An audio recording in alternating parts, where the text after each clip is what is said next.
प्रधानमंत्री नरेंद्र मोदी ने रविवार को मन की बात कार्यक्रम में डिजिटल अरेस्ट के मामले में सावधान रहने की नसीहत दी। हाल फिलहाल में डिजिटल अरेस्ट के मामले लगातार सामने आ रहे हैं। पीएम मोदी ने ऐसे मामलों से बचने के लिए मंत्र भी मैं दिया। स्कूलों पीएम ने और कहा कॉलेजों कि को भी रुकें, कहूंगा सोचें कि और साइबर कार्रवाई करें। सिक्योरिटी ऐसे फ्रॉड करने पीएम मोदी वालों ने कहा कि जांच हजारों एजेंसियां इस स्कूलों मुद्दे से निपटने कॉलेजों के लिए राज्यों बैंकों के को साथ ब्लॉक काम किया कर है। रहे हैं, लेकिन उन्होंने कहा ग्राहकों कि इस अपराध से खुद को बचाने के लिए जागरूक रहना बहुत जरूरी है। प्रधानमंत्री ने यह दिखाने के लिए एक वीडियो चलाया कर कि रही है। कैसे सरकारी अधिकारी बनकर लेकिन साइबर क्रिमिनल डिजिटल लोगों को डरा अरेस्ट के धमकाकर नाम उन्हें पर हो फंसा रहे लेते हैं स्कैम और से पैसा ट्रांसफर करा बचने लेते के हैं। लिए बहुत जरूरी है। साथियों, मैं फिर कहूंगा, डिजिटल अरेस्ट जैसी कोई व्यवस्था कानून में नहीं है। ये सिर्फ फ्रॉड है, फरेब है, झूठ है, बदमाशों का गिरोह है। और जो लोग ऐसा कर रहे हैं वो समाज के दुश्मन है। डिजिटल अरेस्ट के नाम पर जो फरेब चल रहा है उससे निपटने के लिए तमाम जांच एजेंसियां राज्य सरकारों के साथ मिलकर काम कर रही है। Computer emergency response team of India यानी सीईआरटी इन ने रविवार को एक एडवाइजरी जारी कर लोगों से डिजिटल अरेस्ट के मामले में सावधान रहने की अपील की है। एडवाइजरी में यह भी बताया गया है कि आधिकारिक बातचीत के लिए व्हाट्सएप या स्काइप का इस्तेमाल सरकार के अधिकारी नहीं करते हैं।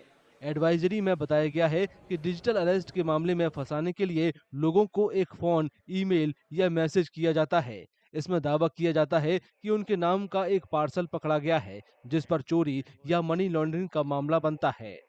साइबर क्रिमिनल इस मामले में तत्काल कार्रवाई न करने पर गिरफ्तारी या कानूनी कार्रवाई झेलने की धमकी देते हैं। इससे सामने वाला शख्स थोड़ा घबरा जाता है। Digital arrest is the phenomenon of trying to put somebody in a sense of fear and panic, and thereafter going ahead and extorting money from the said person under the some mistaken notion so as to make the said person become a victim of cybercrime.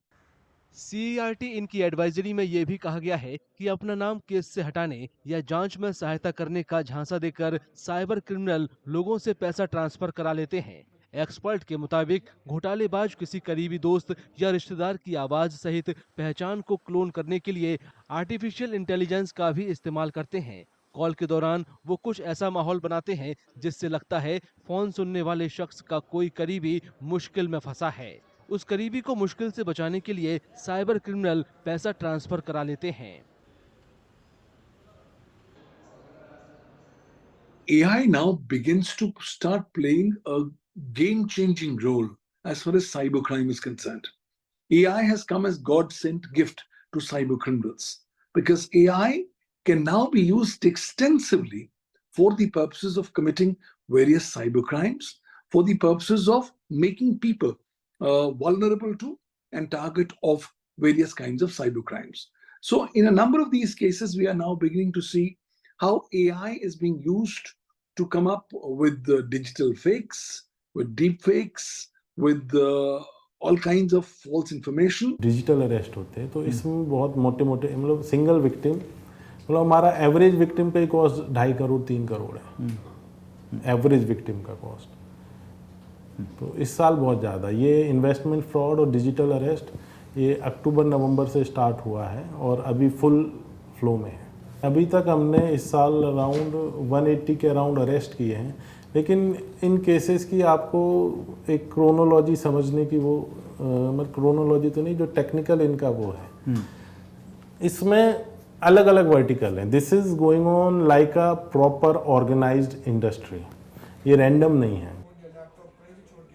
CERT इनकी advisory में अनजान collar से निजी जानकारी share करने से बचने की अपील की गई है। ये भी कहा गया है कि अगर कोई किसी नंबर पर यूपीआई या नेट बैंकिंग से पैसा ट्रांसफर करने को कहता है तो ये कोई फर्जीवाड़ा हो सकता है।